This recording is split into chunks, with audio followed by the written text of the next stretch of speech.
So, CD Projekt Red finally apologized for the state of the Cyberpunk 2077 release. Let's talk about it.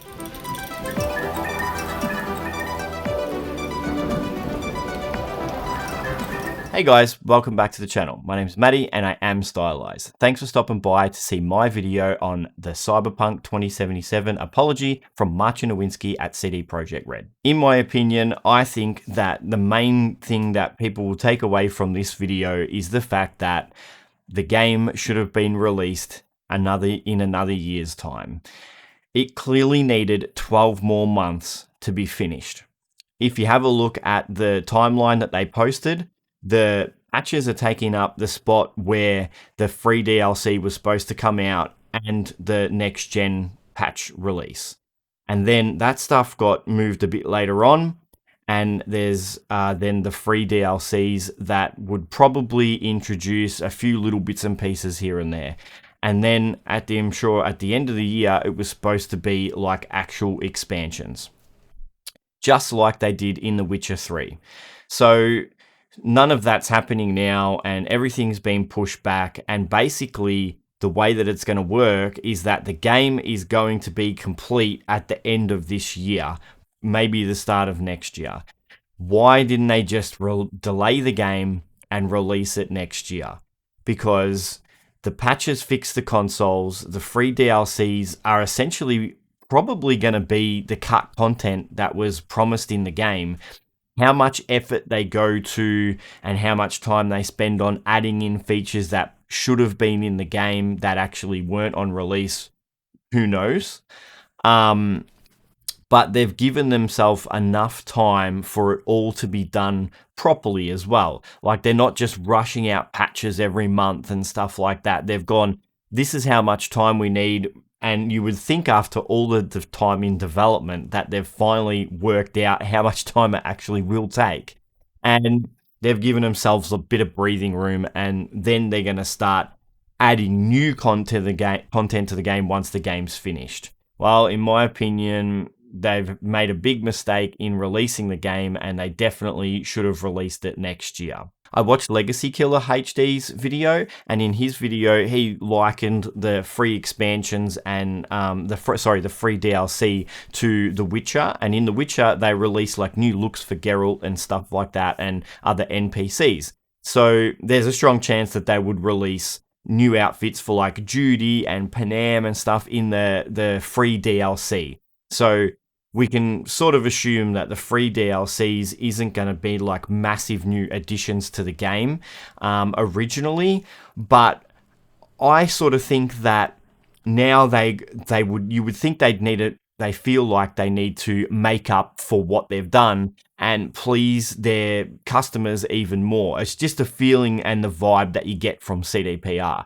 So I reckon that they'll probably, in these free DLCs, add the cut content, not massively cut things like wall running and things like that, but just stuff that people were expecting that they were going to get that they didn't get, you know. Maybe even some things like car customization. We've seen a mod come out that you can change the colors of the cars in the game, and it basically just loads in different models of it. But if you can do it with a mod, I don't understand why maybe you can't just change the color preference of your cars. That's something that they could add in with a free DLC. Cut content like the way that you interact with police. There's they originally stated that you could, you know, bribe police and things like that to reduce wanted levels and things like that. So maybe things like that could get added in as well. I'm not a dev, but I can't see that taking too much effort and something that we could reasonably expect in a free DLC. You know, even the fact that it's an RPG in this day and age, and you customize your character once, and in a cyberpunk world, you can't actually even change your hairstyle. I mean, all the hairstyles are in the game, and you can flick through character models with mods on PC now. So why can't you just like go into a barbershop and at least change your hairstyle? Saventra on YouTube has even uploaded footage of gigs that weren't actually included in the game, but they were able to access. So there's a lot of stuff still like inside the game that wasn't released. Like take a look at the train system and the fact that you can get on the trains and drive around, and there's like full train stations up in the air that like don't have any access, but if you can like fly onto them or whatever, you can get in them. There's just so much stuff that was like cut from the game that they can still add in, and I'm sure if they had another year of development would have actually added in. The game would have been just bigger, bolder, and more of what they always said it was going to be if they had the extra time, let alone the fact that the game would have ran how it was actually supposed to. They said that they basically made a PC game and then tried porting it to PS4, and it just sounds like that approach has not worked. So, we'll just wait and see how they're going to fix it and how long it will actually take, considering there's no dates and times on this timeline when things actually happen. But there's no doubt in everybody's mind that this has severely hurt them for any future releases. So they definitely need to make up for what they've done. It's just how long's it going to take and whether or not it's going to be worth it and people are still going to get around the game. Now, I'm a person that loves the game, plays the game, wants to talk about the game, and there's plenty of us around. It's just CD Projekt Red fixing what they've done and trying to get, everyone else around. Is that ever going to be able to happen? For a lot of people, no. And then for determined people, yes.